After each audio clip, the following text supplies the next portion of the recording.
தொல்லியல் திணைக்கள ஆளணி நிரப்பப்படும் போது திட்டமிட்ட முறையில் தமிழ் பேசுவோர் புறக்கணிக்கப்படுகின்ற அதேவேளை தொல்லியல் திணைக்களம் தமிழ் மக்கள் சார்ந்த மரபுரிமை சின்னங்களை பாதுகாப்பதில் போதிய அக்கறை செலுத்துவதில்லை என ஈழ ஜனநாயக கட்சியின் ஊடக பேச்சாளர் பன்னீர்செல்வம் ஸ்ரீகாந்த் குற்றம் சாட்டியுள்ளார். யாழ் ஊடக மையத்தில் இடம்பெற்ற ஊடக சந்திப்பின் போதே அவர் இவ்வாறு தெரிவித்தார். மேலும் தெரிவிக்கையில், எமது பாரம்பரியங்களையும் தொன்மையையும் பாதுகாப்பதற்கு மரபுரிமை சின்னங்கள் பாதுகாக்கப்பட வேண்டியது அவசியமாகும். அதனை பாதுகாக்க வேண்டிய கடப்பாட்டினை உடைய தொல்லியல் திணைக்களம் தமிழ் மக்கள் சார்ந்த மரபுரிமை சின்னங்களை பாதுகாப்பதில் போதிய அக்கறை செலுத்துவதில்லை.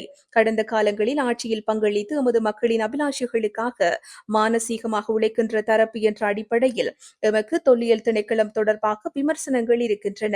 தொல்லியல் திணைக்கள ஆளணி நிரப்பப்படும் போது திட்டமிட்ட முறையில் தமிழ் பேசுவோர் புறக்கணிக்கப்படுகின்றனர். இது தொடர்பாக கடந்த காலங்களில் எமது செயலாளர் நாயகம் சம்பந்தப்பட்டவர்களின் கவனத்திற்கு கொண்டு வருகின்ற சந்தர்ப்பங்களில் எதிர்காலத்தில் தவறு நிவர்த்திக்கப்படும் என்று உறுதியளிக்கின்ற போதிலும் இதுவரை தவறுகள் நிவர்த்திக்கப்படவில்லை.